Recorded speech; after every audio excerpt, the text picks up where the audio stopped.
What's going on? Welcome back. No, it's not a glitch. We are wearing something different because it's another day. I mean, I'm sure that they get it by this point. Just letting them know. First of all, shout to Chuck. Today's Tuesday. He had a birthday today. I think he's 44. I think he's 44. He's 42? 44. I think he's 44. Let me check. But I'll let you say your happy birthday first before I find out. I think he's 44. Yeah, you got to make sure that you know how old a man is. But listen, regardless of what, be over 40, that's a big number, knowing that, you've been blessed with so many years on this earth, years that's not promised to us. And every day is a blessing. Every year is a blessing. So, Chuck, happy birthday. And I hope that God blesses you with many, many more. 44. Yeah. I told you I was right. I hit him up. Told him happy birthday. Great dude, really humble, especially within the last few years. He's become more humbled and really a much, he wasn't a bad person now, but it seems like now is great when you have a person that just looks at life different. And, I think that's because he got saved. And blessings to him for that. And blessings to you and your wife, your family. And we appreciate you, man. Even in the football world, we really appreciate, what you've allowed us to witness. So we wanted to send you a shout out from us here. Always show us support. He gave me an interview the other day. He doesn't usually do interviews. So really appreciate that. So definitely wanted to send him some love for that. So now, like I always say, let's get off the mushy stuff. Yeah, I was waiting for you to say that. And we're going to jump in the game. We're going to talk about this game right now, Violators versus Shockers. Shockers coming in off of a tie last week, never scared. They're coming in right now 2-1-1. Violators are coming in 4-0. Shockers, I always say, Ramsey is the touch football Brett Favre with speed. The throws this guy can make is just unheard of. But the mistakes this guy can make is just unheard of. But this team's a sleeper team that I wouldn't want to face in the playoffs because if Ramsey's on his game, he could do what he did to Rep City last year. And the thing is, they have a lot of guys that also go under the radar. You have Welsh, who's a former All-Star in the UFL. You have Zed having a great year this year for their team. You have Meeks, who's one of Ramsey's main, go-to guys when he's driving down the field. They picked up Pig, which I think was a good pick. Who's a big pickup on defense. You say he should play offense, yes. But I think that he is a big pickup for both if you need somebody to fill that gap. They have so many guys. Naheem, I'm not going to be able to mention every single person, but once he gets healthy. Yes, when he's healthy, that's his issue, that he's not always healthy. But other than that, they have so much talent on this team that goes under the radar. Guys that people don't really know as much as others, and because of that, they can surprise you on the field, and they're a scary group of guys that you wouldn't want to see in the playoffs. And then you talk about this Violators team, who I think is the best team right now defensively in the league. Not only in the conference. The pickups that they made defensively, Buto, great defender, great pickup. He played last year, basically didn't show anything. He really brings a lot to this defense. You bring back the former MVP in Mach and a former most improved player. You got Rob now playing defense. They picked up Dev. I think Dev is coming back from last season. He played with them. Really good defender, underrated defender. Literally underrated defender. Yeah. Ralph is a huge pickup. I love that Ralph pickup. He is their one guy that they needed. He's their 1A player, their one superstar. You know what I mean? Now that Yomi's moving to the quarterback position. I think the other big pickup they made that people don't talk about is Speedy. Former All-Star blocker last year. That guy has been blocking great. And he has to be at the head of the running for block of the year, and Brian keeps them all together with his great coaching ability. You got Nomar, you got other guys, but Brian keeps everything moving, and I think that was the huge thing of the pickups the team made. And the thing about it is, one thing that we know about Brian throughout the years being with this league is that he's an all-business type coach. He's a person that doesn't have too much words for guys like us, when we try to interview him. mainly you, but still he has no words for guys that want to get into his schemes. But on the field, he's an involved coach. Yes, very passionate involved, coach. and that's the thing. That's why I say he's all business. He's there to get the job done, get his win, and go home. That's pretty much Brian's whole philosophy. He's one of the guys that gives him that toughness that this Violators team is known for. He's one that actually puts that on them to be that way on the field, and that's why you see the Violators playing so aggressively that they have been playing this season. And we're gonna jump right into the game really quick. First down, Ramsey on 4 rush, runs for a decent game, picking up the first down. Second down, Ramsey with block and throws the Meeks on the sideline for a nice game. Third down, Ramsey throws the Meeks in the middle to get them near the 5-yard line. Last down, Ramsey throws to Naheem in the back of the end zone, drop, turnover on downs. And this is a shame because Naheem's been one of his go-to guys, especially in the red zone. Doesn't come away with this catch and turns over the ball at the drop. Second down, Yomi throws to Ralph on the sideline for a nice game. Third down, Yomi blitzed by Ramsey, throws short to Dev, who runs for a big gain in the first down. I said it earlier, Dev is a big pickup for this team. He's an underrated defender. He's a tall offensive player, and now he's being put in the position. He plays underrated, but I think because he plays on that team, Switch, Shannon, Akon, numerous other plays, he gets lost up. But Never Scared is actually use him as a number 2 receiver. Violators are using him as an actual number 2 receiver, and he's showing why. A great pickup by him. Second down, Yomi with blocking from Speedy finds Ralph in the back of the end zone for the touchdown. Gabe gets the extra point, 7-0. And this, first of all, it starts out with the blocking from Speedy. Look at the time Speedy gives Yomi to find Ralph in the back of the end zone. Great pitch and catch by Yomi to Ralph, but great blocking by Speedy. And this is what he's been doing all season. He's already a former All-Star in this league, so he already knows how to get the job done. He's there to protect Yomi. That's exactly what he's doing. I haven't seen too many people being able to get through Speedy this season, and that's why Yomi's able to do what he does, and he's able to score here. Ramsey gets the ball on 4 rush. He runs for a decent game, picking up the first down. Then Ramsey on second down runs on 4 rush for a decent game. Third down, Ramsey throws to Ozzy on the sideline for a few yards.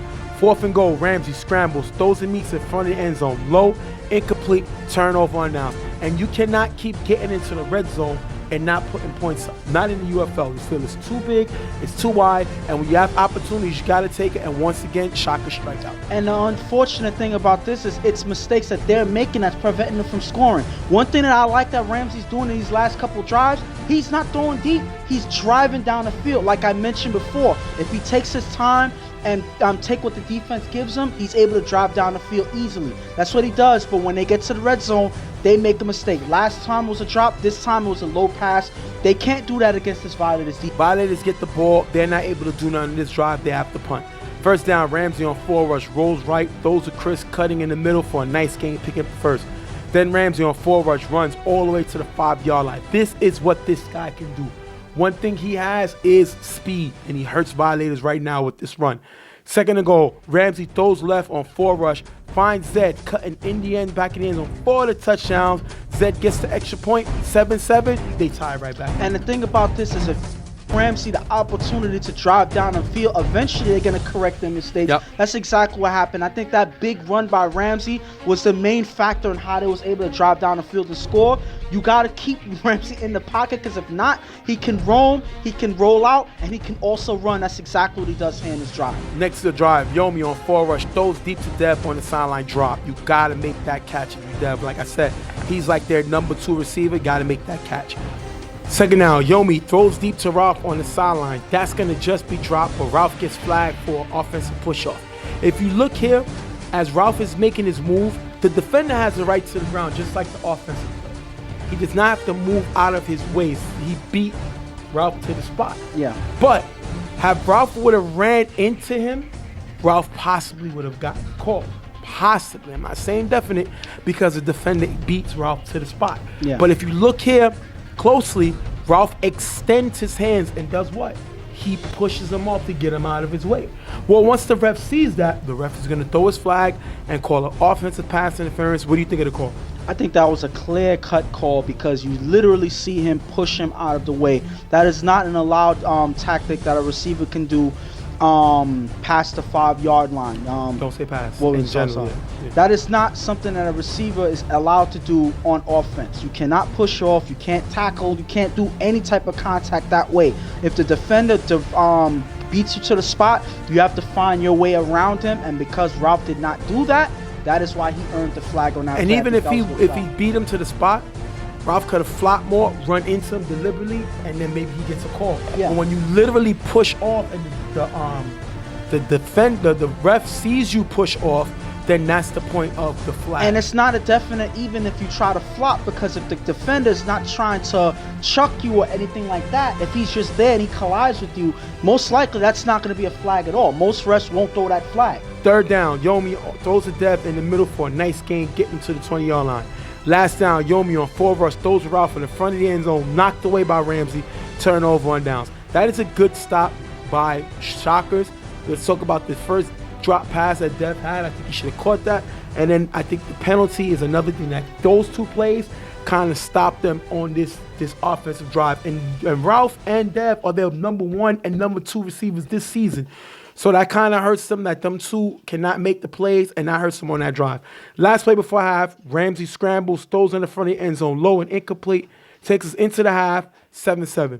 If I'm the Shockers, we got 7 points. We're playing against one of the best defenses in the league. We can't drop a touchdown, and I as Ramsey, cannot throw a low pass in the end zone.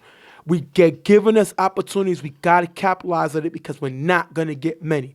I'm disappointed in myself if I'm them, and hopefully we get a second opportunity in the second half. Well, the fact that they kept them to 7 points is fine, but watching the game, I can't say that they're doing their best job on defense because they gave Ramsey the opportunity to drive down the field. They gave Ramsey the opportunity to do something that he doesn't normally do.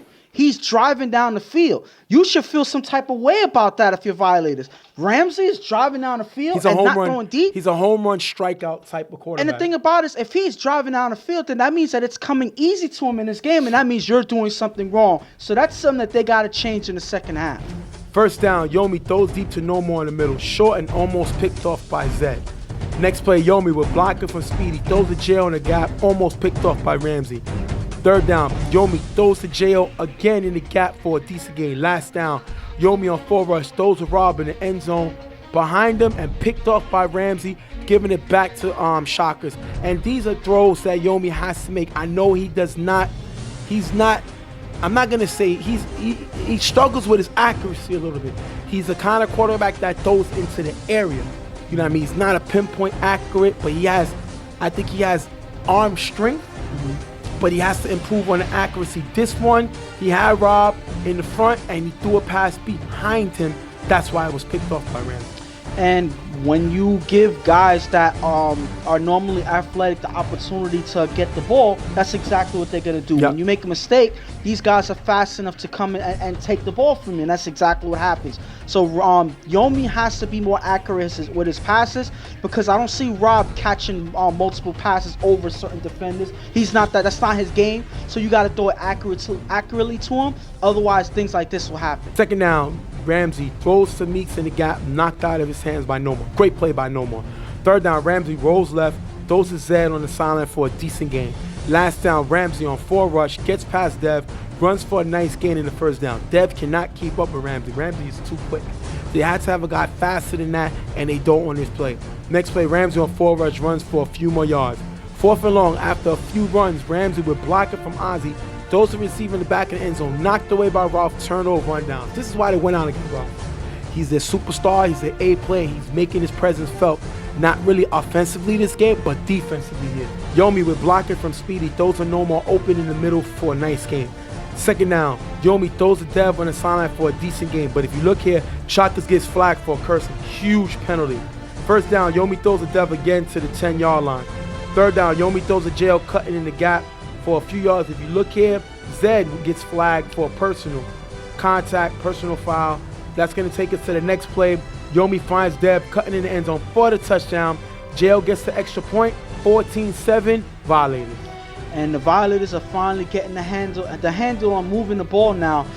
This time Yomi's able to make that accurate throw that he wasn't able to in the last drive, and because of that, they're able to score this time. They were able to drive because of the Shockers' penalties. Yes. You can't have this many penalties in the drive and help a team that's not really known for offensive touchdowns, giving them yards. But who am I if I'm the Violators that's gonna say, oh, we only score because of the penalty? It doesn't matter. You give us the opportunity and we're gonna score. As long as Yomi's accurate with that pass, he was, yep. That's why he was able to score.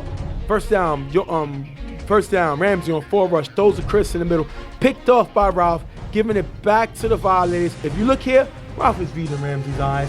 Like I said, it was going to come to a point where he was going to make a mistake, and this is a huge mistake. Now they gave him penalties to give him a score, and now they throw a pick to give it right back to them. And the thing about it is, if you look here, as you see Ralph is backing up, defending his receiver here, Ramsey's looking this way. You see the receiver in front of Ralph signaling for the pass, and because of that attracts Ralph to come in.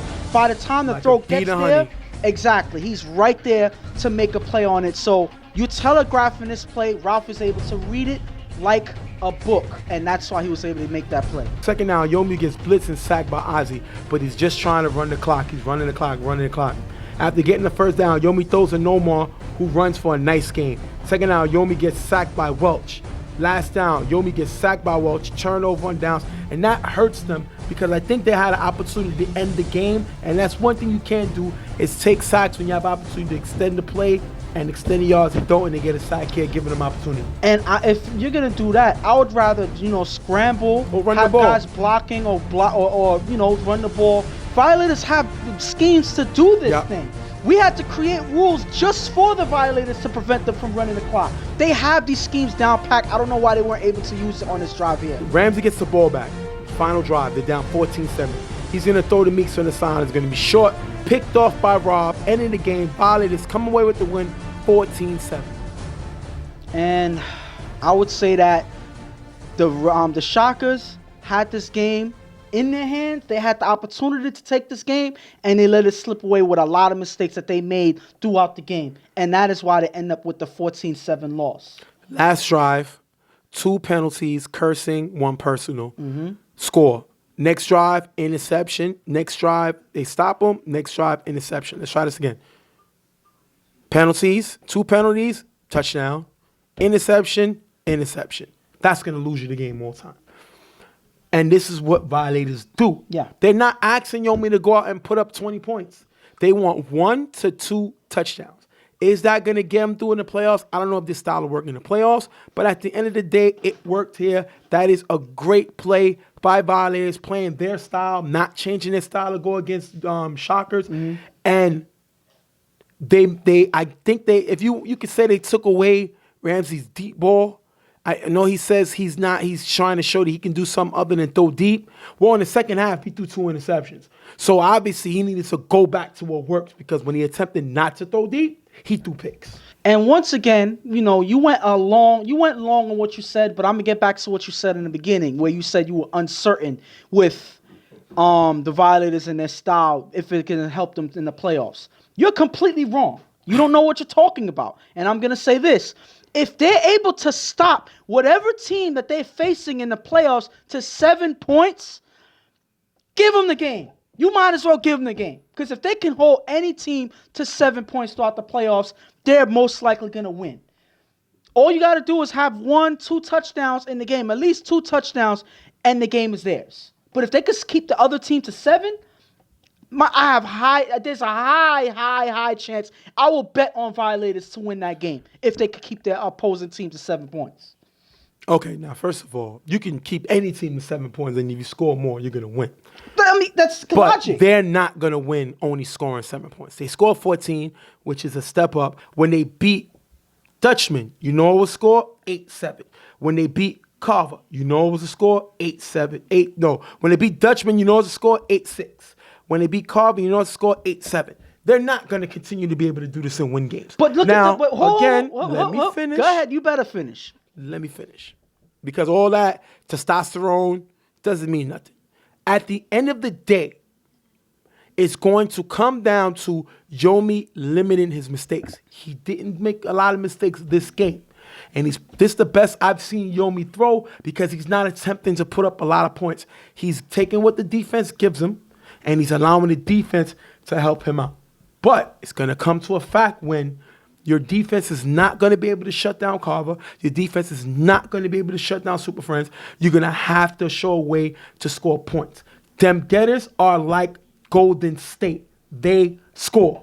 So I don't care. They didn't play them Getters yet. We'll see who the Violators are when they play them Getters. If they can slow them Getters down, then I can say the style work. But until they slow down a high offensive team, I'm not going to believe in this style. But you know That's what? just me. I love their defense. I think their defense can hold anybody in the league, but I don't think it's going to happen in the playoffs. And you know what? That is fair. When you bring up if they face the them Getters team. Sometimes you got to listen. But no, my thing is you didn't bring that up at first. You just outright said you were them Getters uncertain. are in first place. But yes, my thing is, but that will be the ultimate test Yes, to I see agree with you. if this defense is for real and if they are really the best in the league. Because you have to face the best to be the best. Right. So we'll see when they're able to play that team. We're going to wrap this one up. Violators come away with the win, 14-7 over the Shockers. We're going to be right back.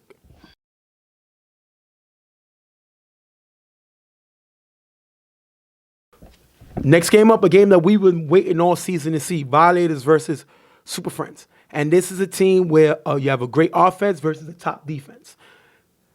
The only thing about it is 80% of the Super Friends A players are not here.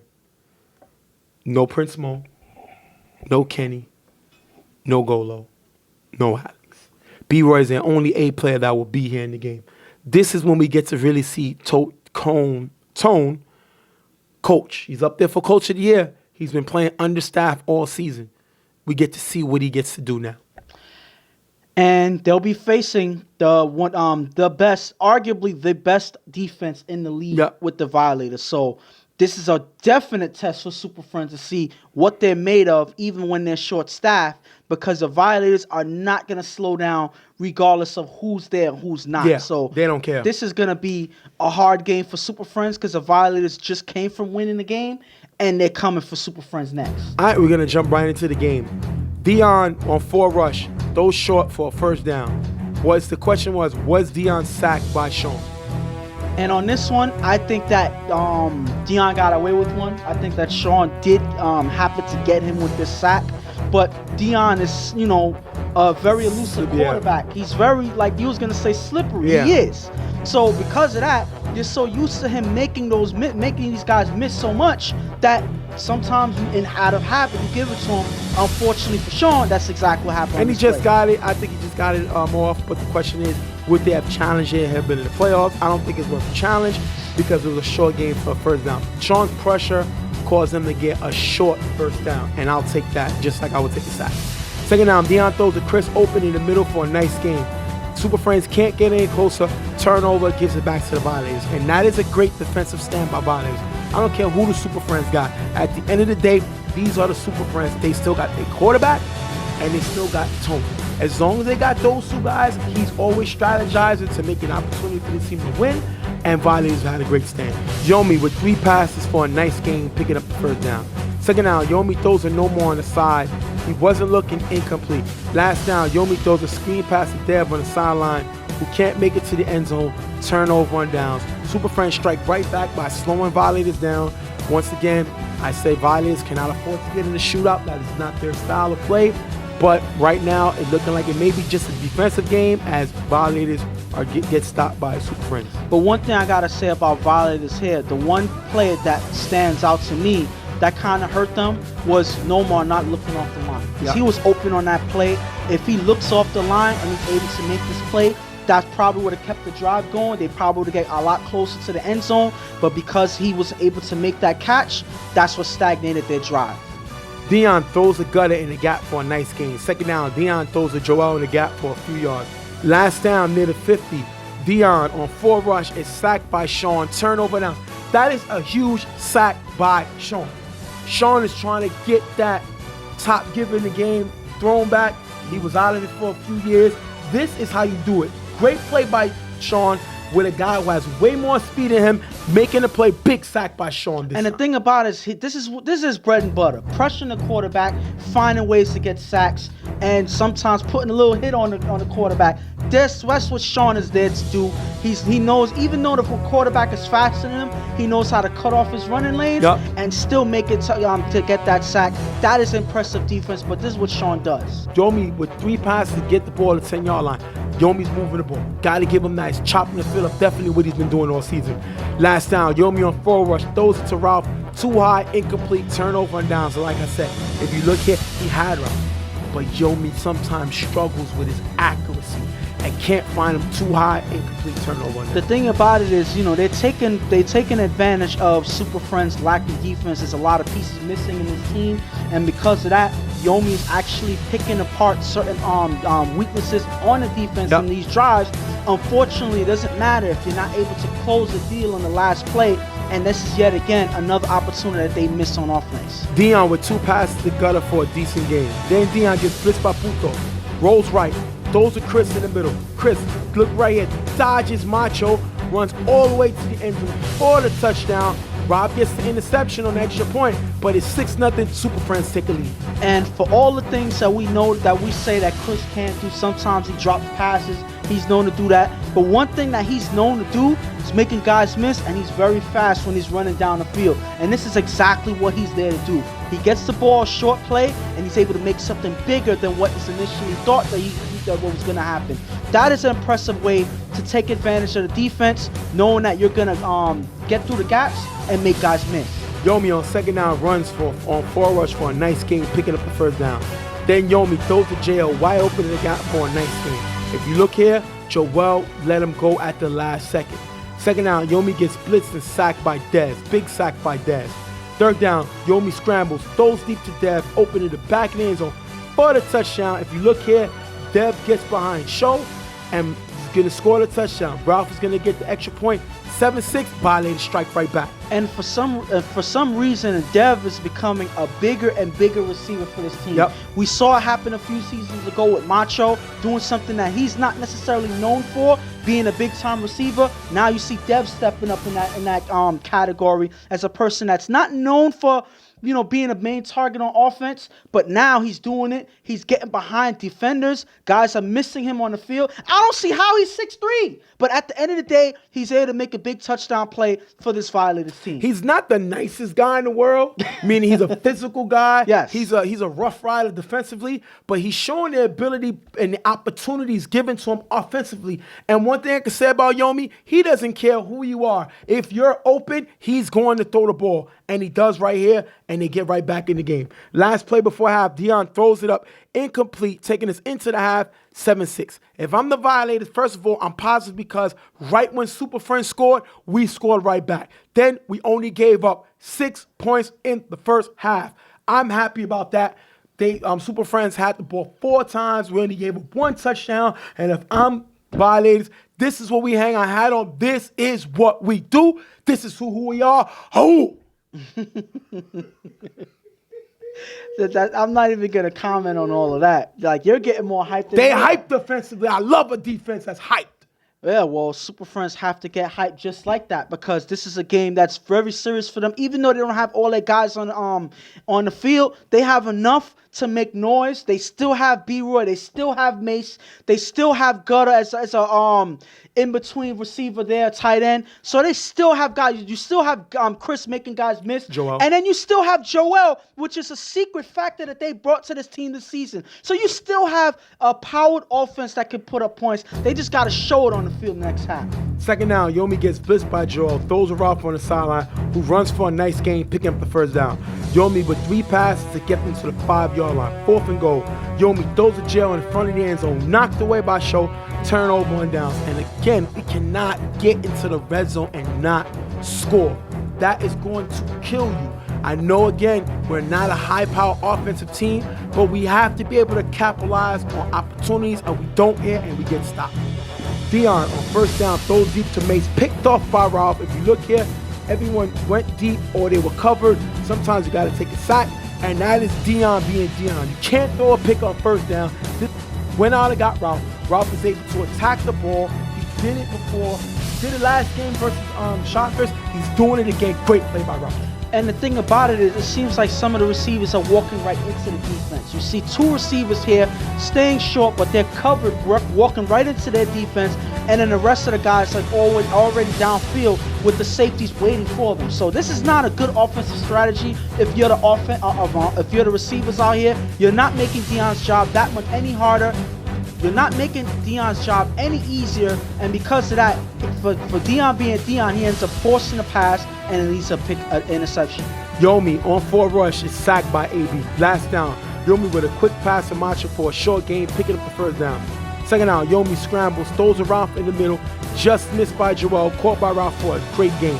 Last down at the 10-yard line, Yomi throws a Macho in front of the end zone, knocked away by Dez, turnover on downs. Question is, should they have let Speedy block? Of course they should have let Speedy block. He didn't give him, Yomi didn't give him the opportunity to. There was nothing on that play. If you look here, there was only 4 seconds that that Yomi gave to let that play develop. Nobody was open. That's why you make something happen by getting that extra time, staying in the pocket, and then eventually a receiver will separate in when you're that close to the end zone. You got to give your guy opportunities to get open on plays like that. Yomi did not, and that is why you leads to another red zone turnover. Remember, right now it's 7-6 Violators. Second down, Deion throws a gut in the middle for a decent gain.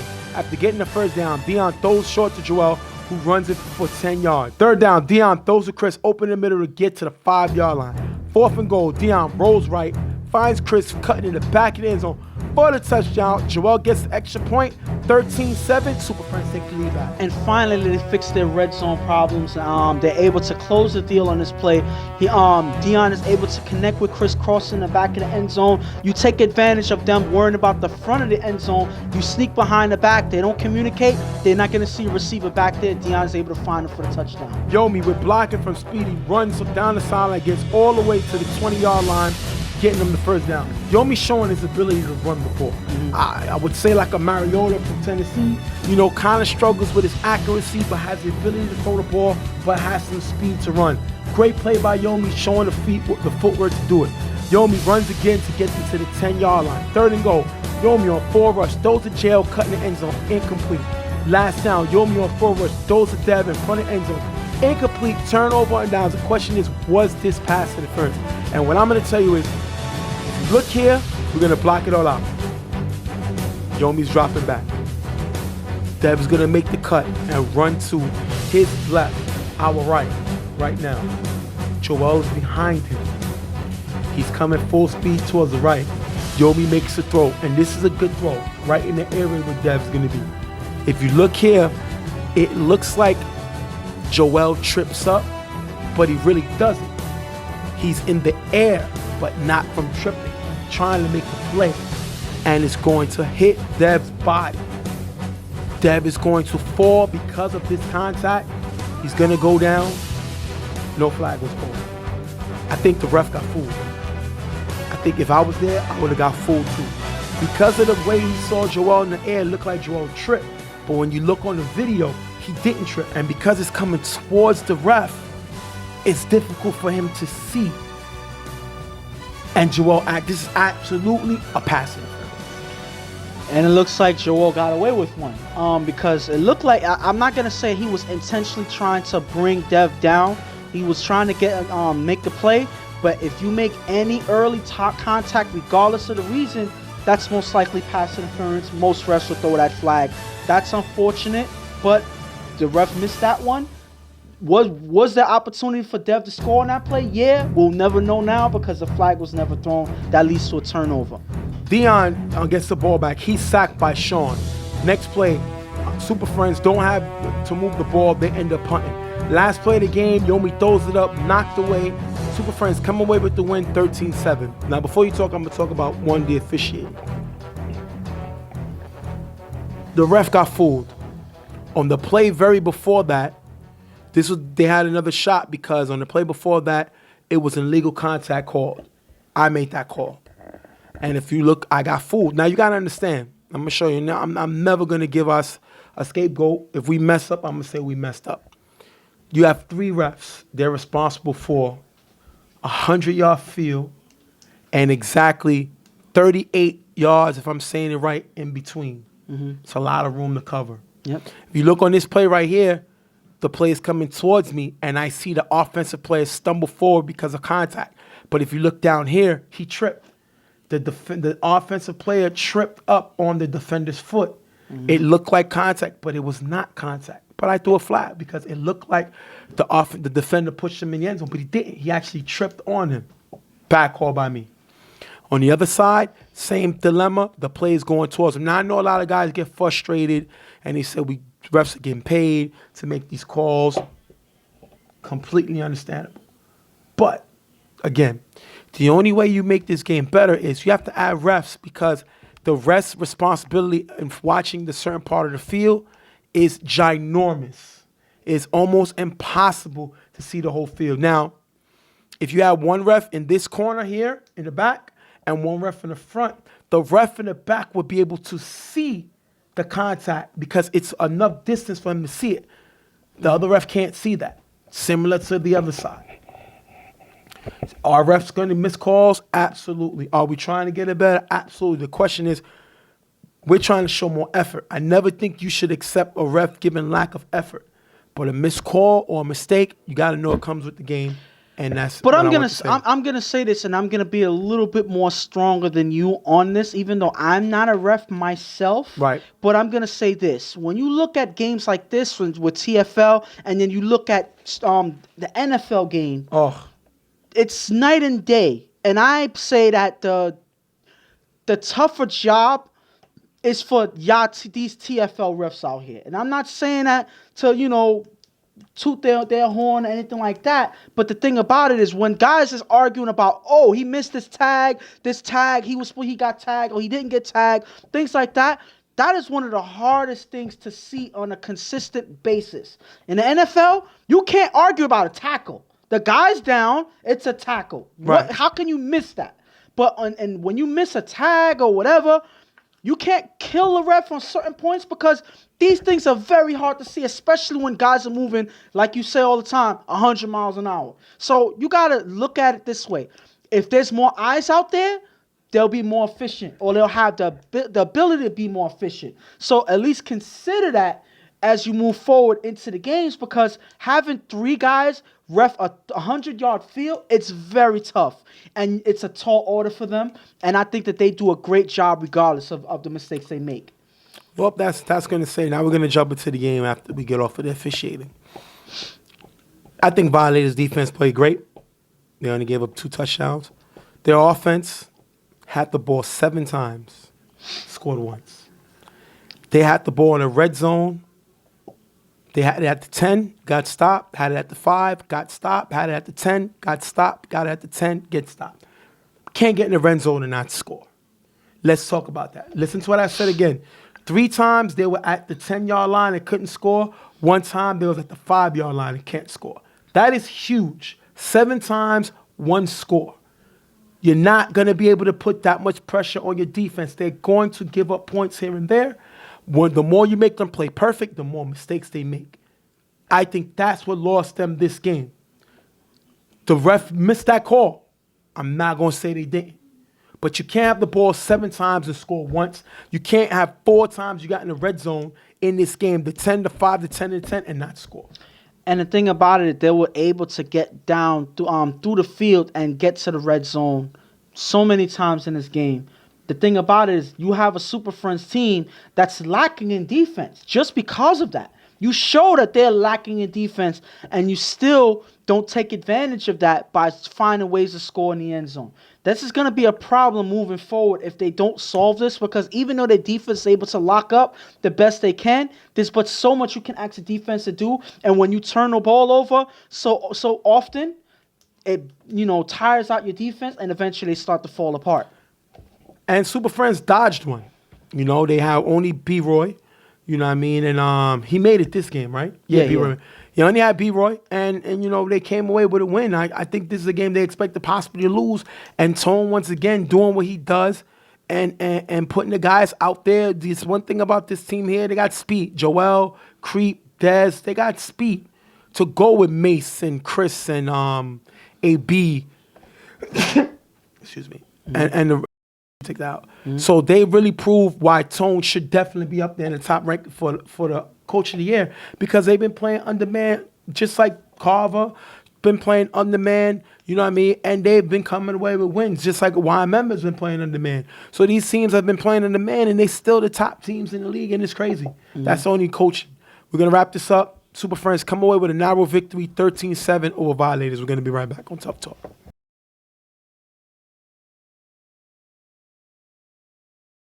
Next game up, Super Friends versus Never Scared. And they're playing against Fred.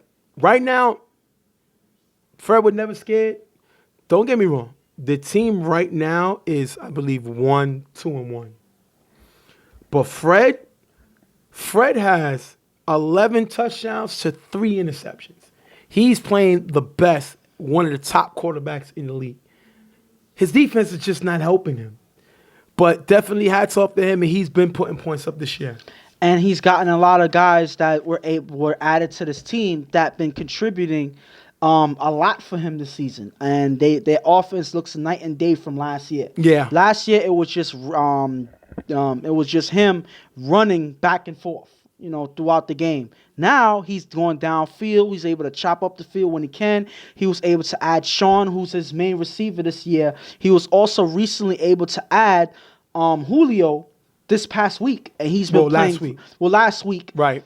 And he's been playing very well for this team. So it's looking up for their offense. Their defense just has to step it up a little bit for the from this game forward. And like I said, Super Friends dodge a bullet, which Violators beat a top defensive team. And now we're going to see if they can keep up and slow Fred down. Fred has been throwing touchdown passes, and in the last 3 games, Fred has thrown 7 touchdowns in the last 3 games. So the guy's putting up points. That's nearly 2 a game. So you got to give the guys his points. You got to shut it down. You can't let him throw more than 1 touchdown, because that's one thing he's good at. Super Friends are 3 dump-off plays for a big gain, getting them all the way to the 5-yard line. 3rd and goal. Dion won a quick hike. Got it before the camera even started recording. Makes a throw to B-Roy. B-Roy with a great one-handed catch while keeping his feet inbounds.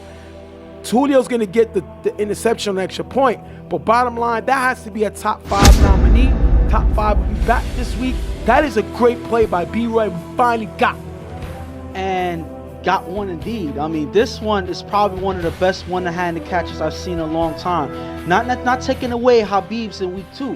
Habib of Rep City. But this one is impressive because not only is he able to snag this play with one hand with a defender there, but he's able to keep his feet in bounds just enough to establish control of the ball and make it count. So that is an impressive play, definitely a top 5. But there's a person that you were talking about a couple years ago, can't hold the ball. He drops too many passes. Now he's catching in one hand. I think he has you to thank I could do that. for him.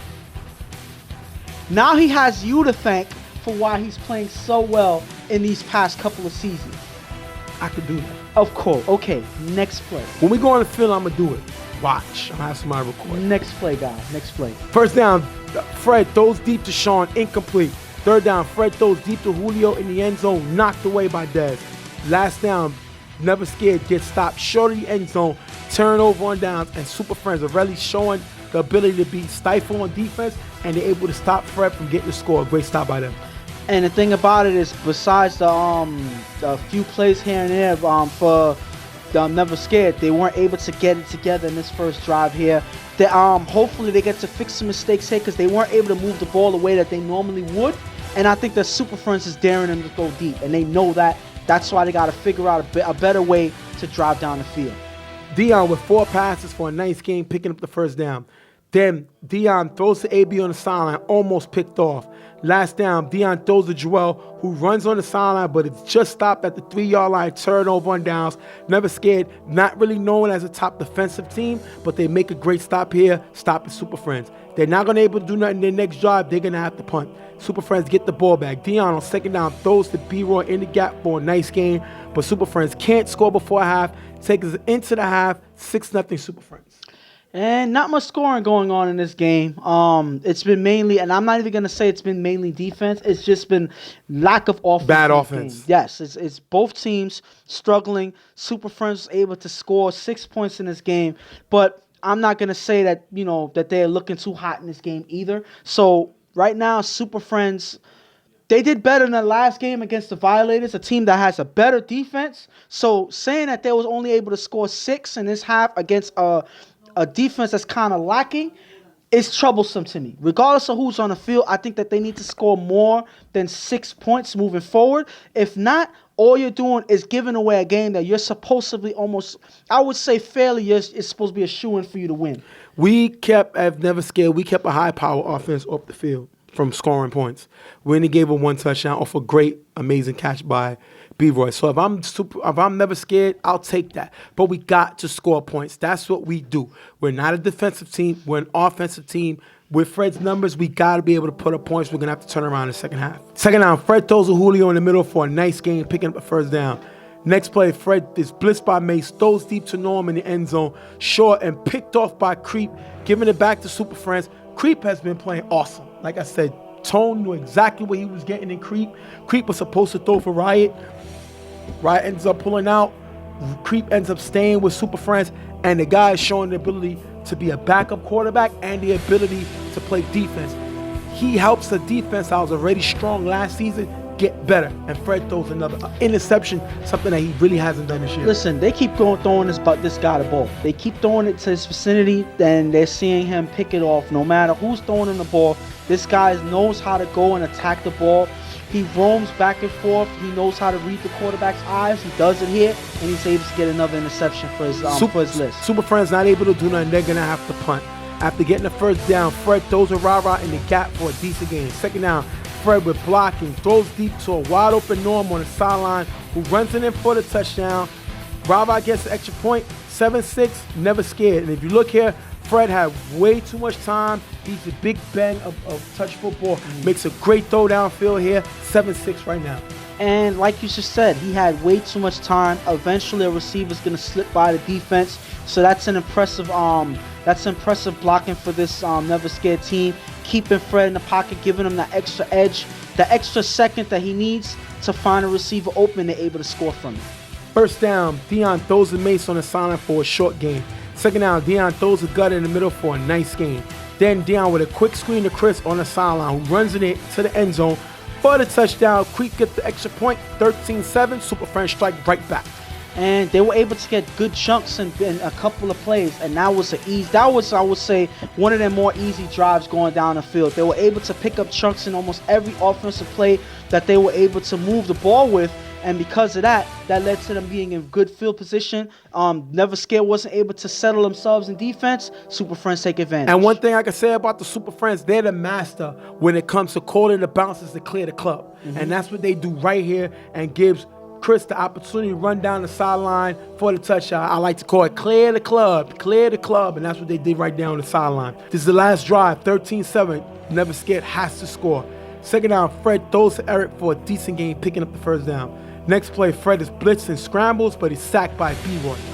Third down, he throws the Julio in the middle for a nice gain. That's going to take us to last down. Fred is going to throw it up, knocked away by B-Roy, ended the game. Super Friends come away with the 13-7 win, 2-0, short staff, they'll take it. And I'm going to say this, Never Scared they needed to do better on offense. That's supposed to be their bread and butter offense, and they were only able to score 6 points. That was the reason why they lost this game. Their offense failed them in this game. Yep. For Never Scared, out of all the games that their offense showed up in, this is the game that they didn't. Yep. And it's the game where they face a team that's lacking in defense because they don't have most of their guys here, that they don't take the opportunity to put up more points. 6 is a travesty for this offense. Yep. They were able to put up more points against one of the best teams in the West, them Getters, in an overtime game. They were able to put up more points. That's disappointing, to say the least, because they had the opportunity to do better, and their offense failed them in this game. And I'm very impressed. Super Friends come away with 2 wins versus 2 decent teams in their conference without 80% of their stars on this team. That shows the ability that guys like Creep, Mace, B-Roy, still got Dion, Chris, AB, Show, They got guys that can step up and make plays when the other guys are not here. And you got to respect that. Tone is doing an excellent job. Definitely should be up there for Coach of the Year because he's in first place, right? Mm. When he lost to them Getters, and he's been short all season. You got to recognize that and pay homage to it. That's why these Sims the champs. And regardless of what, now they're at the status of whoever's on the field. For us, they find ways to win, and that's exactly what's been happening this season for the Super Friends team. I used to say that about Carver Mob, but it seems like they taken over that type of mindset that we find ways to win. Then they've been doing it ever since that loss that they had to them Getters. Right. We're gonna wrap this game up. Super Friends come over with the narrow victory over Never Scared. 13-7. We're going to be right back. Real Tough Talk.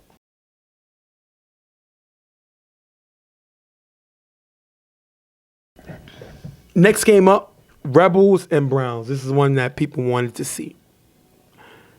Rebels come in with a decent, right now they got one loss. They had a forfeit loss versus IOD, but they're coming in 3-1. Feeling good about themselves this season other than the forfeit. But Manny's coming in 8 touchdowns, 6 interceptions. That is a lot of interceptions. He's thrown double-digit interceptions in every game he's played this season. Mm-hmm. That's amazing. And the team is still 3-1. Well, before I get on the Browns right now, I just got to say this. You said that people are waiting for them, to see this game, But I think you're one of those people because there's one thing about both of these teams that you have a good connection with. You played for both of these teams in the past. So that's why I see you're excited to see both of these teams on the field face off each other. So, there's nothing wrong with that. You get to relive your old days of playing those many decades ago. Listen. It's, exciting to see some of the same guys that you've, shared the field with when you played. Right. So, it's understandable. Just understand that you're old. I played with the Browns early in my career when I was a defensive player. I was pretty good. Chin gonna tell you I was pretty good. Mm-hmm. Then I played with the Rebels in the back end of my career. I had moved the offense because I couldn't do what I could do defensively anymore. And you was running with a cane out there. No, I won a championship with them. I did have a few touchdowns my first year with Manny. Manny, that season we played with him, me, Wise, and Moses, he threw 50 touchdowns, beat QFL record. And we won a chip the following year. We lost in the first round because we couldn't stop anybody, but we had a great offense, and I was a part of it. So it's great to see both these teams, what you said, I relived some of my, memories with. So in terms of playing with Manny, I just got one question before I get on the Browns. Is this the same Manny that you played with when you were still with the Rebels? Or is there certain things that you notice about him in this game or as of right now in the season that he's kind of lacking so far? Good question. Manny's become more of a leader. When I played with him, when I first got there, when we was a high-powered offense, a lot of guys talking in the huddle. Fred used to call plays. Wise used to call plays. And then when I won the championship with him, Manny started taking over. Manny's only issue is he has to stop that deer in headlights type. Mm-hmm. He gets in certain parts of the game, he becomes a deer in headlights. He overthinks. He tries to be too perfect, and that's when he makes mistakes. Mm. He doesn't take what the defense gives him, and he tries to throw guys open where you make mistakes. But I think he's an underrated quarterback, but he has to win leagues where top teams are in order to be respected as a top quarterback. Okay. That's why I think he's came here because Carver won 3 chips here. YMM has been to 2 chips. Super Friends have won a chip here. Browns has been to 2 chips. He is attempting to put his name up there as a top quarterback, and this is the opportunity, the stage he needs, because not only are all most elite teams and players playing here, mostly all the cameramen are here. Yeah. So they could publicize what he does. On the other side, the Browns are missing their NWO, a.k.a.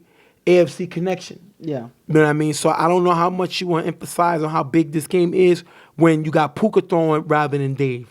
But the thing about it is, even though they don't have their high-powered offense with the AFC guys, coming for this team, they still have that Browns defense that they're known for. And they've been playing very well in this season so far. It hasn't gotten them as much wins as they would have liked because their offense was struggling, but their defense is still something to watch out for. So when you see a high-powered offense like the Rebels face against a core defensive team, that's an exciting thing to watch in and of itself. Yeah, because when you got Binky, you got Travis. Binky got Trev. You have Puka. That's enough right there. Chi Black is hurt. He's not going to play this game. He's on the sideline. But Jingo is a mastermind, and he had Manny on his team, so he knows what Manny likes to do, and I would love to see him play chess against what Manny likes to do offensively. We're going to jump right in the game. Puka on first down, throws deep to Binky, and is on the sideline. It's going to be picked off by Mo, giving it right back to the Rebels. And you cannot do that if you're Puka. You're just starting in the game. You're just starting to get your momentum going. You have to not make these mistakes. I think Puka's a guy I like to call him the touch football Russell Westbrook. He can do anything. He plays with emotion, but sometimes that emotion gets him into trouble, and it did here. One thing I noticed watching Puka play as quarterback, he likes to do two things. He likes to run. He likes to throw deep. He threw deep in this play. He failed on this play. I think that he was supposed to take his time on his drive. He did not. He tried to take a shot, and that took him off for the offense right away. That's not the way you start your game. Manny on second down throws a low in the gap for a nice game, picking up the first. Second down, Manny throws the short to Machine, who runs for a decent gain. Mills gets flagged for the holding. They're going to lose some yards on that play. Third down, Manny on 4 rushes, sacked by Julian. Rebels have to punt. That is a great defensive stand. That's what I was talking about. Jingo hangs his hat on defense, and he's able to make the stop here. Great defense by the Browns. And this is what they do. Regardless of how bad their offense struggled, their defense comes in and they make plays, and they start off their first defensive drive holding the Rebels holding the Rebels from being able to score in this drive. Hopefully that'll give them offense the momentum that they need. Second down, Puka on 4 rush, runs and shakes one defender for a nice run. Look at that move by Puka. Wow, nice game. Third down, Puka throws short to Trev. Zeke goes down low, picks that ball off, has to be a top 5 nominee for Zeke. Zeke is a lot of guys know him. Zeke is a guy that I like to call, you already know, one of the best safeties of all time, Ed Reed. Yeah. He plays the ball like Ed Reed. He kind of looks like Ed Reed. He wears Ed Reed's number, and he makes a great play like Ed Reed. That got to be a top 5 nominee. And the crazy thing is, I didn't even expect this play to happen the way it did. I didn't record this game. When I was looking over the footage, I was like, wow. Because you think that this is a routine short play for the first down, but no, Zeke comes in and he steals that ball with that great interception. That is a definite top 5, like you said. And reason why, he goes all the way down to the ground and reaches and snatches this ball. And Zeke been playing great this season. I think he should be an all-star. Manny with 2 passes toward the sideline for a big game. 4th and goal. Manny finds Mills in the back of the end zone for the touchdown. Breezy gets the extra point, 7-0. You cannot allow Manny to get 2 big passes on 2 big plays for big games. That's what Manny likes. Manny's a straight home run hitter, and he does it right here. And then he finds Mills a few plays later on 4th down, 7-0. But the thing about it is, obviously this is what Manny does. He's able to get chunks down the field on offense. But I think that the morale builder was that interception by Zeke. Yeah. It got the offense into the game. I don't feel that they had that same energy on that first drive. And on this one, because that was such a great play, they were able to take advantage of the momentum, and they were able to take chunks away from the Browns defense, because before, the Rebels defense out-defended the Browns defense in this drive. 4 rush. Puka shakes the give and runs for a decent game, picking up the 3rd down. On the next play, Puka throws it Mays in the middle for 10 yards. 3rd down, Puka throws it Binky on the sideline to get them to the 5-yard line. 4th and goal, Puka sacked by Yolo, turnover and downs, and Puka cannot get sacked on that play. It's 4th down, you're trying to get back in the game. He doesn't, and Yolo comes up with a huge sack. Manny throws a Breezy in the gap. He's going to get past Binky and run it all the way to the end zone for the touchdown. Mo's going to get the extra point. Browns can believe that Binky got the tag. What do you think? If you look here, Binky's going for the tag. He falls as Mo is running. No, he falls as Mo. It was Breezy, yeah. He falls as Breezy's running, but they say that Binky was able to get the tag. Two things I have a problem with.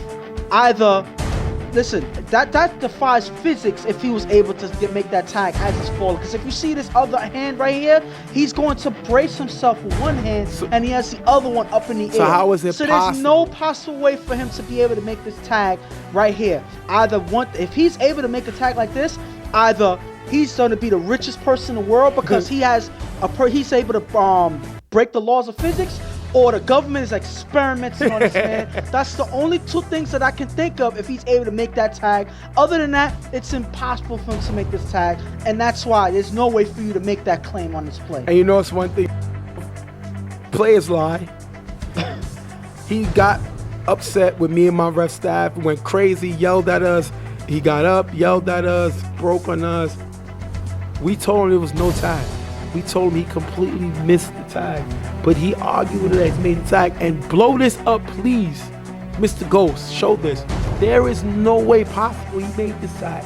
So tell your team, guys, my back, I missed the tag, because just like refs, we get killed when we make mistakes. We don't get no glory when we get it right. And this one we got right. He with the tag, swinging him it. But we get killed when we make a mistake. It's all good though. We'll take it. Bottom line, Rebels find a way to score, and they score 14. And that's the thing. If you have to worry about getting a tag that didn't happen, that shows your defense is doing something bad. They're doing something wrong. And it seems like the Rebels are running through this defense now, because the last two drives they were able to score and score almost easily. So something is going on with this Browns defense. Something is wrong if you have this Rebels offense able to run through you as easily as they are right now. Next drive, Puka throws a nut in the gap for a decent game, picking up the first down. Next play, Puka throws deep to Binky on the sideline. The pass is short, picked off by Machine, giving it right back to the Rebels. Puka's second pick of the game, and him throwing deep is not his game. That's not what he does. It's really windy. He doesn't have the arm strength to do it, and he hurts his team again with another turnover. And it's two times he threw a pick, throwing deep and throwing to Binky. They know where he's going now. So it seems like they got his number. He hasn't learned his lesson, and that's why they're going to continue to pick him off over and over again until he changes strategy. Manny with a short pass to Kells, who runs for a decent game, but Rebels can't score. Take us into the half 14-0. If I'm the Browns, first of all, Puka has to stop turning over the ball. He's not a home run hitter. He's a guy that chops up the field. He has speed, and he takes matchups on one-on-ones and then takes a shot. He's not doing that. And again, right now with Puka quarterback, and who's our best player? Trev. Why does Trev only have one pass short? Can't happen. I'm looking for the mismatches with Trev. I'm putting them on somebody one-on-one, and I'm taking my shots with him. I have more faith in his speed to be able to catch up to the ball than I have for Binky to try to break to the ball. And defensively, Chingo got to figure out either we're going to go man, we're going to do something, because right now, Manny is playing like Matthew Stafford. He's doing whatever he wants. He's spreading the ball the way he wants, and his arm is too strong for us to be taking these risks and missing these plays in order to stop him. The thing about it that bothers me about this Rebels team, even though they've been playing well right now, they have the staff members on their defense to be a problem for a lot of offenses in this league, but they just don't show it in the game. Right now, they're stepping up, and they're keeping Puka from getting anything done on this team. They have guys on that play that are good on defense. They have Zeke, they have Mills, they have Machine, they have Los, they have all these guys that can play defense, Breezy. So they have guys that play defense. So right now, they're playing very well on both sides of the field. Their offense is getting more of the story in this game, but I think their defense has been holding in this game, and I think they're a part of their game that needs to be recognized a little bit more, at least for this game. Manny with two passes to Kells for a nice game, picking up the first down. Then Manny comes away with two passes to Buddha in the middle for a nice game. Manny's attacking their middle now. 4th and goal, Manny finds Los to the back of the end zone for the touchdown. 20-0. They're taking a commanding lead now.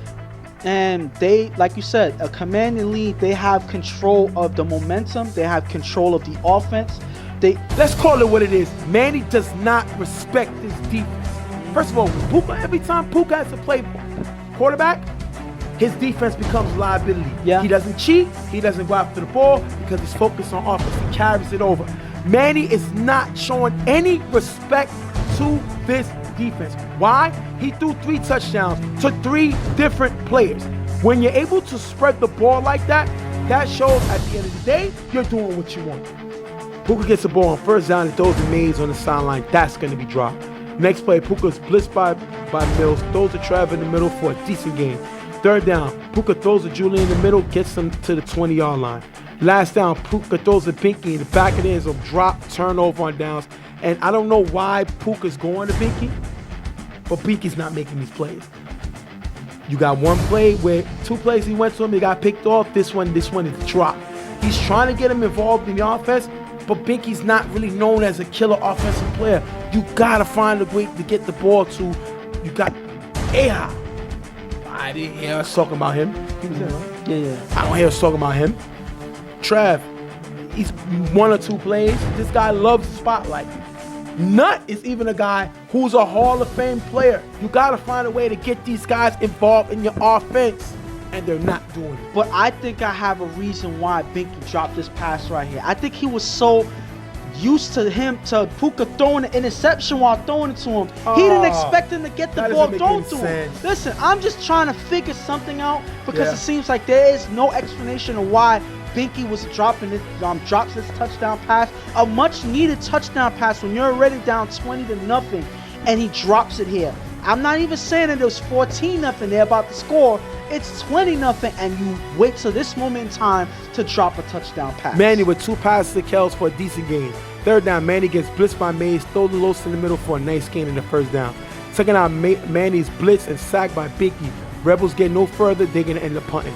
Puka on 4 rush, shakes the given, runs left, then cuts back right, runs all the way to about the 47-yard line. This is what Puka could do.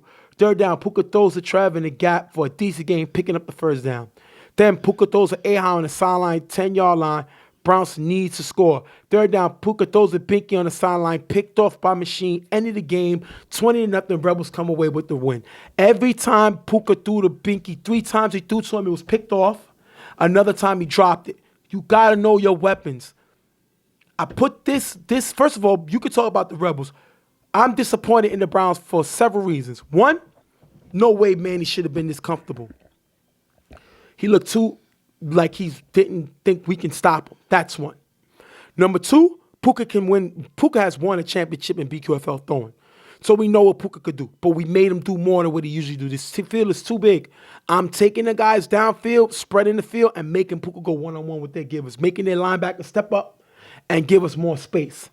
3, once Jingo realized these guys was not going to be here, he has to slow the game down. These one-shot touchdown passes that Puka tried hurt them, and it caused them to turn over the ball.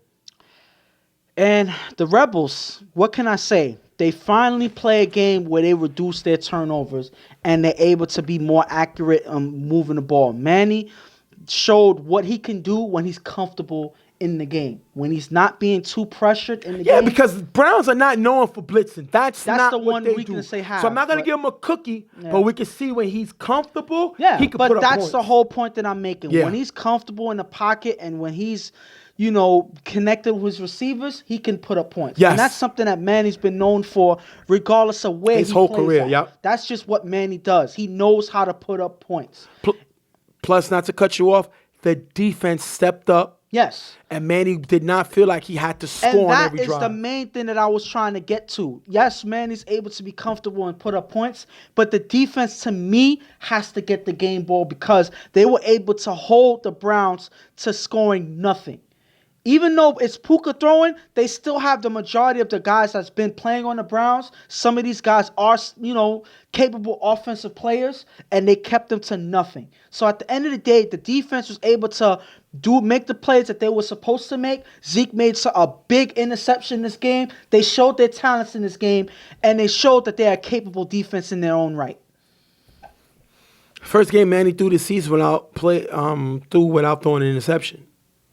I think if he can stay like this team is gonna hurt a lot of people feelings because they can score with anybody and they can stop anybody. Mills, Zeke, Breezy, Los, Machine, these guys can play defense. Mo, they can stop anybody. And them same guys, especially Mo and Breezy, are capable of being your number one guy who can play a number two receiver. Yes. That is awesome. You know what I mean? A lot of teams are in trouble, especially when the Rebels have it together like they seem to have it.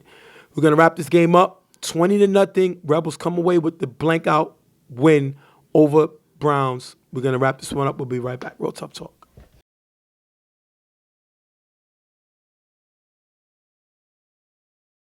Next game up, IOD versus 99 Problems. Put some respect on their name. And I believe, and I don't see anybody convincing me otherwise, that this is definitely the game of the week. This is a game that was much anticipated, especially between these two teams that couldn't wait to play against each other.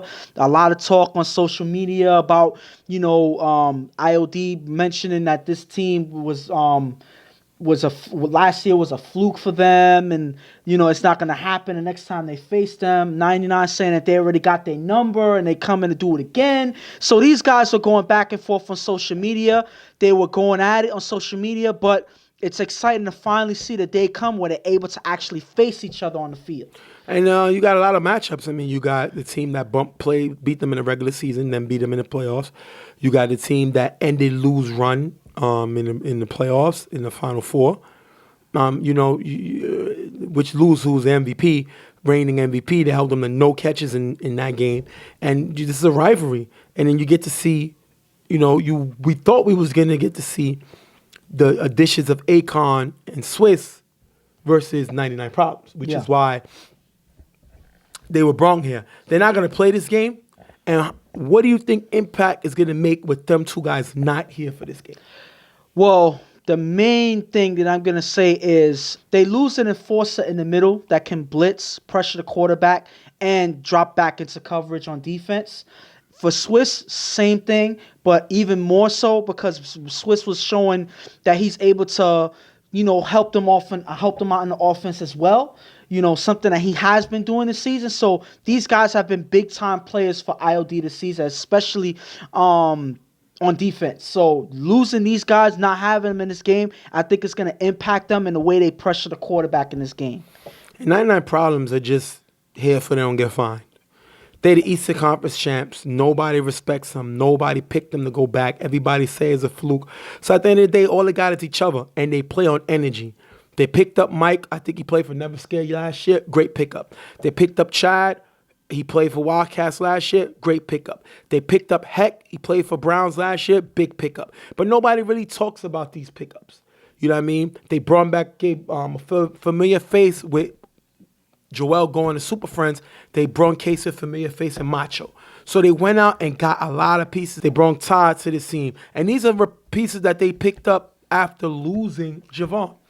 But we haven't really heard about Javon this year. And they looking like geniuses because they let him go. He's not really dominating on YMM. He hasn't really made games, kind of disappeared. And 99 is just moving. And the thing about it is, besides these guys, they maintain their core guys that were playing in the championship this year, playing in the playoffs. Guys like Joe, that whenever he's able to be here, he contributes in a big way for this team. Absolutely. You have Shannon, who's Shannon. What else can we say? You have KC, who's been looking really good in this game, besides one or two games. Besides one game that I think he really kind of turned over the ball a lot. That's out of his character. But other than that, when he's comfortable in the pocket and he has good blocking, which he has this season. One of the worst offensive blocking teams in the game to one of the best, if not the best. Yeah. Book went out and this guy got us some muscle, and he's one of the best blockers in the league. Definitely needs to be talked about for block of the year. Definitely needs to be talked about for most improved player. A bunch of accolades because I killed this guy last year. He went to the gym, went and found some muscle. I don't know if he bought it. I don't know if he borrowed it. I don't know if he's just using it from somewhere, but the guy's showing his ability to give Casey time. And even though he's not here in this game, they actually have a blocking pair in Book and in Cole. Yep. When it's not Book, it's Cole. And both of these guys stepped up to protect Casey, and that is why they've been having so much success, at least on offense this season. And we're going to jump right into the game. Adi throws an ace in the middle. Contact from Mike, tips the ball in the air, picked off by Chad, giving it to 99 Problems. Adi should have thrown the ball earlier, and the bad man Adi is not known for making these mistakes. If you look here, this is when he should have threw it.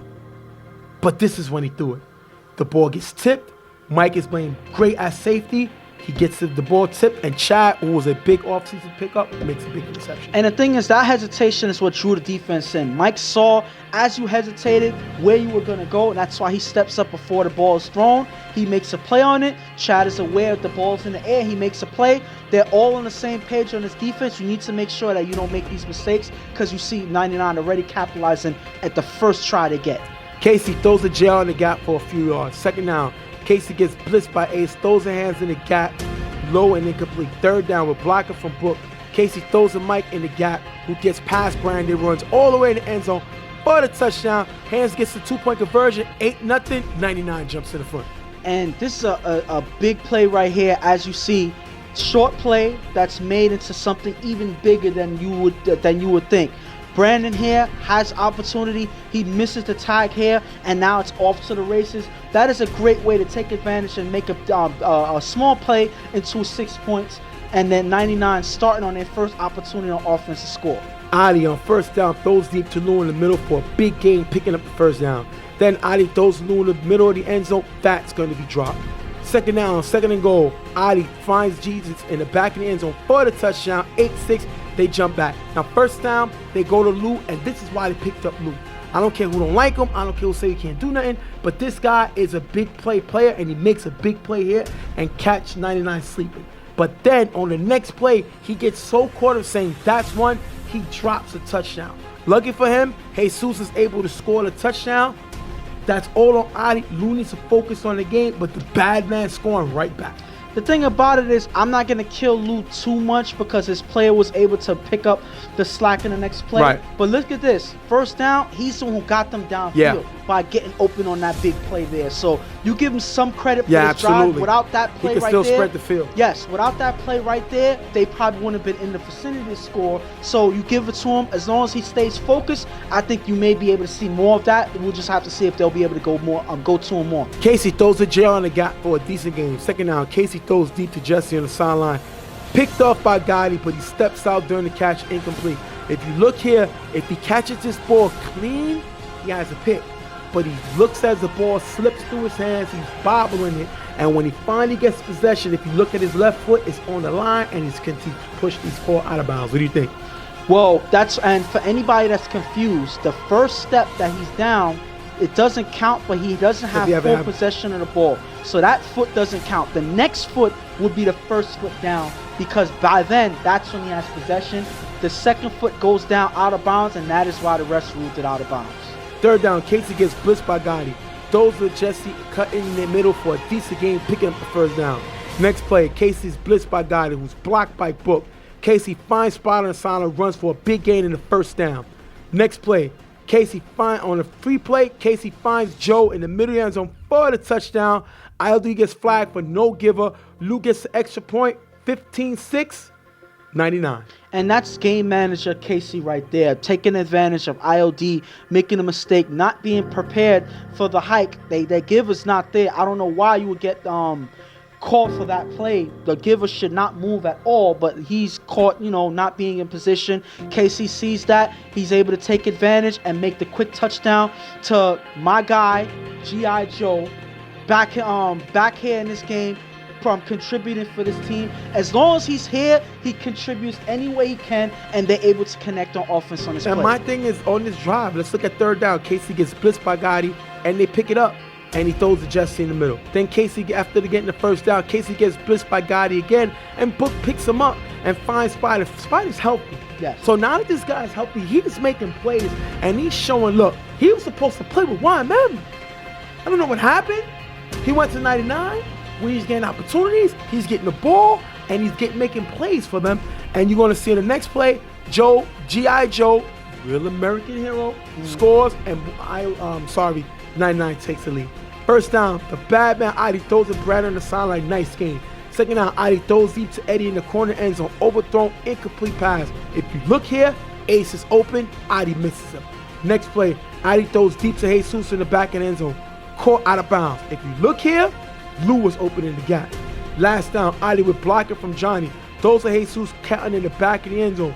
Drop, turnover on downs. But if you look at Adi's foot, he steps over the line on the throw, so it would have been a penalty anyway. Turnover on downs. And everything about that looks bad because they made a mistake with Adi, stepping over. He has a habit of doing that every now and then, of stepping over that extra step before making the throw. And then here, regardless of what, Jesus, he drops the touchdown pass regardless of what. So this whole offense looks like they're out of whack. I don't know if it's because it's getting in their head, whatever's going on, but they don't look good right now. But he's missing throws. He's missing receivers. The bad man doesn't do that. The bad man is just looking bad. It kills me to say that. But he doesn't play like this. I don't understand why. And I've seen this season, sometimes you have Swiss, because sometimes you're a leader, but sometimes you need a general to sometimes talk to the owner. You know what I mean? And Swiss is a general coming from another organization. He'll tell Adi, cool it, you're good, you're all right. Remember, Adi's a captain, he's a coach, he's a quarterback. So sometimes you need somebody else to pull something on you, and that they miss Swiss especially for that. Casey throws a Macho wide open in the middle for a nice game, picking up the first down. Crossing routes by other receivers get Macho wide open. Second down, Casey gets blitzed by Gotti, sacked by Het. No. Second down, Casey gets blitzed by Gotti, sacked by Slasher. Third down, Casey throws a Heck on the sideline for a decent game, but 99 runs out of time, takes us into the half, 15-6. And even though 99 wasn't able to score on that drive, I think that their offense looks really good. And I think that one play that I want to break down just gives an example of why their offense looks so good. Look at this strategy right here on this first down play on this last drive. They didn't score on this drive, but I think that this was a big play that kept the drive moving. You see here, you see two receivers go into the middle and then cut to the sideline. That draws in the linebackers to the sideline, and then the wide receiver that's on the sideline crosses and moves into the middle. The cornerback here has to stay on the sideline to guard the corner. Because of that, the receiver runs into the middle. The linebackers are pulled to the side. He's wide open in the middle of the field. Plays like this is plays that KC runs all the time, and that is why he's able to find ways to get through defenses, and looks like that's exactly what he's doing in this game. And if I'm IOD right now, we look pathetic the first half. There is no way in the world we had the ball 3 times, and we only scored once. I'm not happy with that. Adi is missing receivers on the field. And my other biggest thing that I saw when I was reffing this game, why is Slasher giving him the ball? That's not what he does. That's not who he is. He's called Slasher because he has the ability to play multiple positions. KC is not a runner, so I don't need Slasher to stop him from running. Slasher's not the type of guy that I want banging out trying to get past blockers. That's not what he does. KC's killing the middle, and because Swiss and Akon is not here, you were supposed to put Slasher in the middle. They don't do that, and he made them pay for it. You got to recognize, second half, right now, he's up 2 scores. He's not looking to score now. What is Casey going to do? Kill the clock. So instead of IOD worried about Casey trying to score, we need to be prepared to know he's willing to kill the clock because he's up 2 scores. Going to jump into the second half. Second down, Casey throws a pass to Shannon in the middle for a short gain. Third down, Casey throws to Shannon in the middle. Shannon collides with Slasher. Ball comes out, hits the ground, incomplete. 9.5 to punt. Shannon went crazy, thought it should have been a catch. What you think? I think that this was a drop pass because, again, he was in the air and the defender establishes contact while Shannon is in the air. If he was already on the ground, then that would say it's a tag and he's down. Yes, but because he's in the air, now he has to maintain possession all the way through the fall. When he hits the ground, he has to maintain possession throughout the whole way. He doesn't do it as he hits the ground. The ball comes out, so that the refs are gonna rule it incomplete, and that's exactly what happened. Adi on 4 rush scrambles with blocking from Johnny, but is sacked by Mac. Third down, Adi scrambles with blocking from Johnny, but is still sacked by Hack. Last down, Adi scrambles again, throws a slash in the gap for a nice gain, and they pick up the first down. They got lucky. First of all, you can't have Johnny and Hack getting through him. That is unbelievable. unrecognizable, unregulated. You're trying to think of words. Unpopulated. Unregulated. What? Unheard of. Okay. I get it. I get what you're trying to say. But the thing about it is, if you look at the differences between Johnny and between Hector, what does Hector have that Johnny don't? Speed. And that's exactly what he's using. He's getting to spots before Johnny can react, and because of that, that's how he's finding his way through and is able to pressure Adi. That's all he has to do. Use his speed to get by John. That's exactly what he's been doing. After getting the first, Adi throws to Brandon in the sideline for a decent game. Third down, Adi scrambles with blocking, but is sacked by Heck. Last down, Adi on 4 rush, throws it up, knocked away by Mike, turnover on downs, and you got to give Hector money on it. This is why they picked him up. When Heck signed, people was like, oh, Heck. He was a giver of the year last year. That's why they picked him up. And he impacted the game, especially on this crucial drive. Great stop by 99.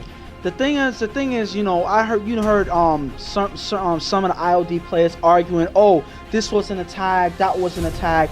But the point is, regardless if you think that, oh, well, he probably missed the tag on this one, that shouldn't be a sack. The point is he's getting in and he's pressuring Adi. That's all that matters. He's pressuring Adi and he's keeping him from making these throws. That's all his job is. If he doesn't get the sack, he's pressuring him and forcing Adi to do what he's not known to do. And that is all that you need to do if you're on defense. And Heck is doing more than that by actually getting these sacks. You have to give him the game ball over. Casey on second down throws the jail and they got for a short game. Third down, Casey is blitzed by Gotti, who's blocked by Book. Casey passes blocked by Ace. 99 has to punt. 15-6. ILD with the ball. Adi with 2 passes to Brandon for a nice game. Then Adi throws to Gotti in the gap and runs for a nice game, picking up the first down. Adi then throws to Brandon in the gap, knocked away by Chad. Second down, Adi throws to Eddie on the sideline. That one is knocked away by Chad. Third down, Adi throws to Gotti, cutting on the sideline, knocked away by Rico. Last down, Adi throws it up, incomplete, turnover on downs. 99 to get the ball back. They run the clock out. They come away with the win. 15-6 over ILD. And they did exactly what they were supposed to do. Casey scored 2 touchdowns, manages the game. Yep. That's exactly what he did, and ILD walked right into that same strategy that Casey is known for, that he does all the time. The thing about it is, I don't even think that it was more 99 won the game than ILD lost this game. Adi did not look like his bad man self, the way that the way that you give him credit for. He did not play that way in this game. He was under pressure a lot. He was inaccurate with a lot of his passes, and because of that, their offense struggled. Because of their offense struggled. I don't see him necessarily connecting with too many people on this offense consistently, and I think that's a problem for ILD right now. And I completely disagree with you. 99 won this game. They got No. Okay, go ahead, and I'm gonna respond. You can't change what you said. You said ILD lost this game. Yes. I'm telling you, 99 won this game. Why? Because 99 is better than ILD. They beat him in the regular season last year. They beat him in the playoffs last year. They beat him in this game. Now, is ILD better when they have Swiss and Akon? That remains to be seen. But this ILD team cannot beat 99. They got the corners in Chad and in Mike to shut down who ILD got. ILD went out and got Lou. After that one pass, Lou disappeared. I didn't see him again. I didn't see him stretching the field. I didn't see him getting involved in offense. Well, there was one pass, but that was completely off by Adi being inaccurate. Okay. So again, I didn't see Lou. The way he can go to Ramsey and demand the ball, he can't do that to Adi. So now he's playing out of character. He has to play quiet, and that's not his game. Then, again, ILD cannot slow down what 99 was doing. They destroyed them in the middle. Why? Because the 2 pickups they made was in the middle, and both guys are not here. They got to throw the slasher in the middle also. They didn't move slasher from ball giver. They kept him at ball giver. They isolated him, and they stopped him from being the exact name he has. Then Adi was off, but his offensive blocking was terrible, atrocious, disrespectful, just boo-boo head. It was terrible. Listen. Never seen a team that's used to bullying people get bullied. This IoT team went to the Street Bowl Final Four a few years ago. There's no way you can sit down and say you're the bullies on the block when somebody comes in and does exactly what you do. And I'm not talking about not physicality, but in general. Because even when IOD blitzed, they couldn't get past and touch Casey. 99 is the better team. Put some respect on their name. Them some fighting words. Listen.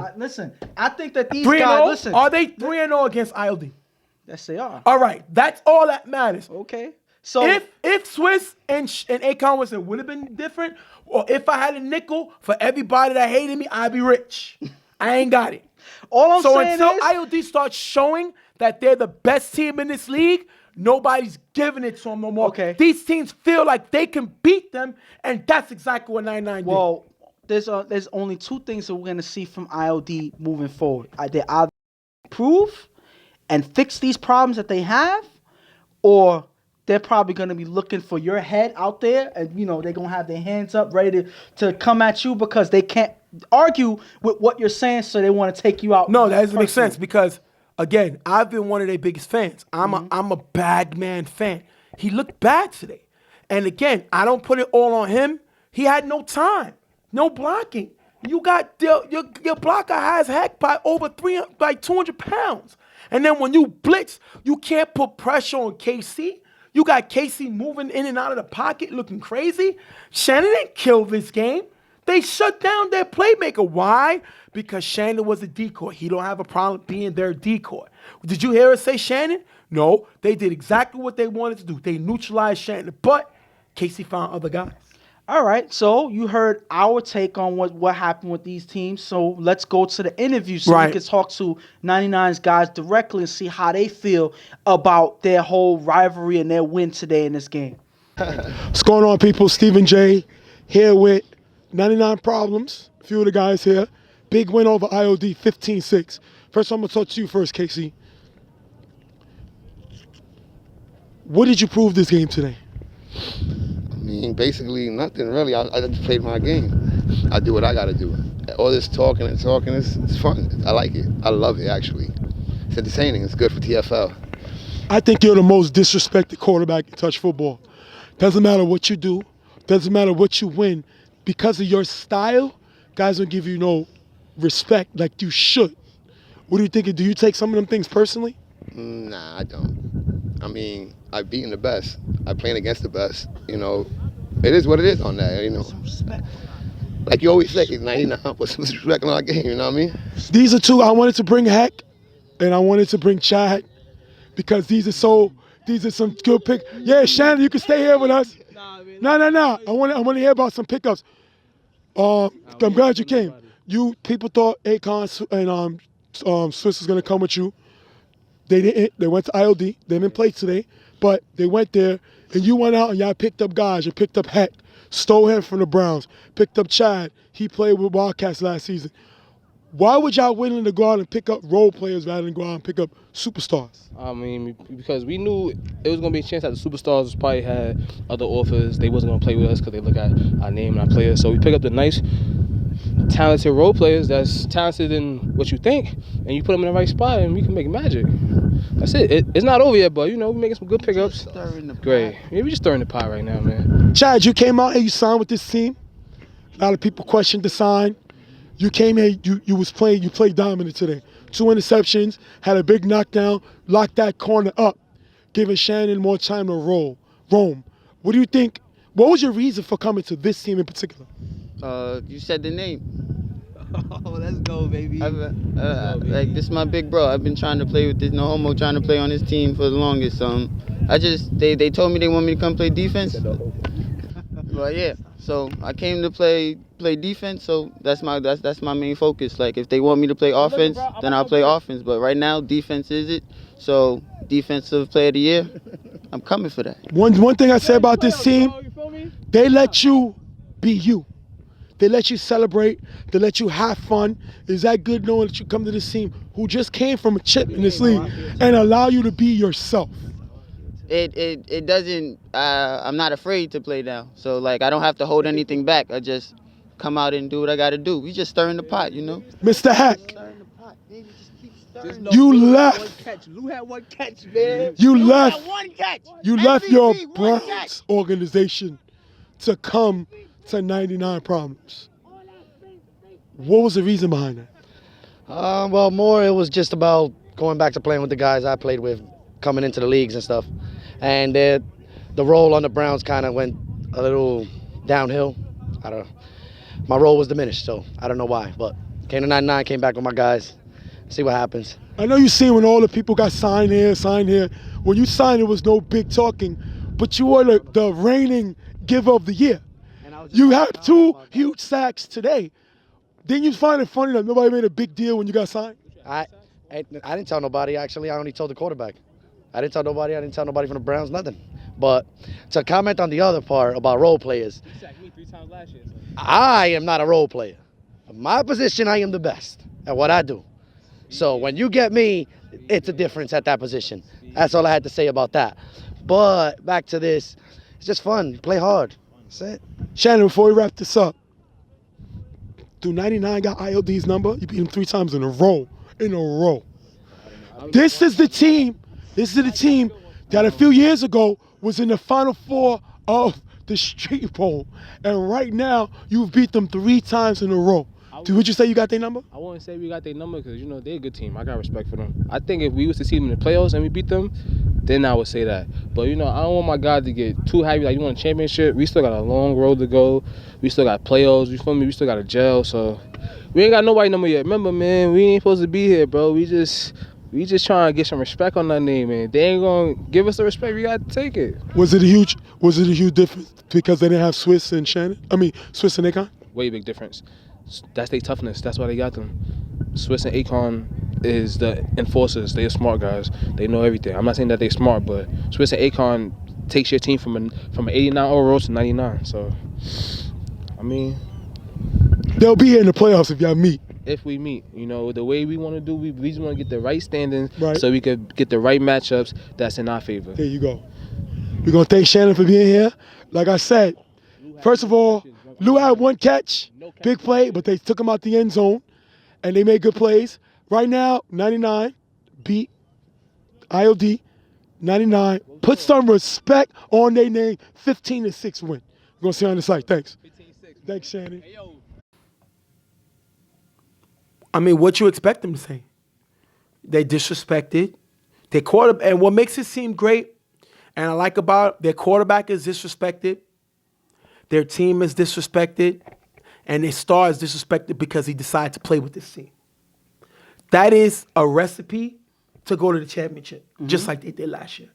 And the pickups that they made, they're better than they was last year, this year, I think, personally.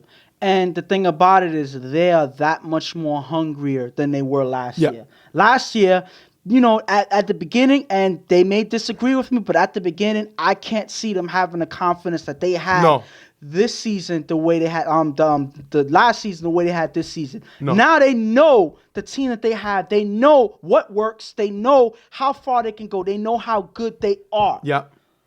They know what teams they have, whose number they have. They know where they are, where they stack in the East. Yep. You have them on the field saying that they own the East at this point. Yeah. That's arguably, because I can't say that they own everybody in the East, but they're right in the argument right now. They're in the argument with the Rebels. They're in the argument with YMM, who they beat already. They're in the argument with IOD, who they beat already. So the majority of the best teams and the Rebels game, they gave that game away. Yes, so the majority of the teams that they played against, and they beat the Browns already. They beat. So what else is there to say? They beat all the top teams in the East except the Rebels, and that game Shannon gave away. Pretty much. How much does this team need to do for people to respect them? ILD beat them. Browns beat them. YMM beat them. And again, Rebels beat them, but they gave the game away. On one drive, yes. Come on. Give the team a little love, man. It's love for everybody. We're going to wrap this up. Great interview by them guys. We want to thank them. We'll have Ghost and Dawn do the top plays this week. Glad that that's back. We're going to give you the players of the game. I'm going to have Dev of Violators, because he had 2 touchdowns in this day in their doubleheader, but it's unfair to only mention the 2 touchdowns. He was Yomi's main target this whole day. And Dev is not even known for playing offense like that. But he's been a go-to target, going downfield to him, cutting through the middle with him, driving down the field. Everything that you asked Dev to do on offense, he pretty much did in the last 2 games they played. The other person I would have, because I had to give it to both of them, is Ralph of the Violators. Both of these guys played dynamic in their doubleheader. Ralph had a touchdown, 2 interceptions, and an extra point in their doubleheader. So I got to give him. It's hard to choose one over the other because both guys were so important for their team in their doubleheaders today. Even though they didn't win both, they still should get it. Well, mine is somebody that did win both games, the Super Friends, Chris. Chris had 3 touchdowns for the day on a short staff. He had 2 versus Violators, and then he had 1 versus Never Scared. The guy stepped up when the team needed him. When the team lost 80% of their stars, he stepped up and showed the ability to be the next man up. People are going to have to start respecting this guy and knowing that he brings another weapon to this Super Friends team. So Chris from Super Friends is my player of the week. And listen, both of these guys stepped up. All 3 of these guys stepped up this week and played very big for their team. I'm not gonna kill that they didn't win both games from my picks, but listen, they were 2 of the guys that kept these guys in the game, the Violators. So I gotta give them credit. It was hard for me to pick one, so I'll just name both of them. Listen, I could do whatever I want with my picks. So and like I said, Chris played great. He definitely helped these teams win, and that's gonna be my player of the week. So we're gonna wrap this week up. Great games. Great interview. Want to thank the 99 Problem guys for the interview. And Dawn will be here with Ghost doing the top 5 plays. That's going to be good to see. And we're going to wrap it up with y'all right now. Much love to y'all. We're going to see you on the field. Hopefully we got good weather coming. We see y'all back on Real Tough Talk. I'm Stephen J. My partner Ghost. We're out of here. We'll see y'all on another episode. We out, guys.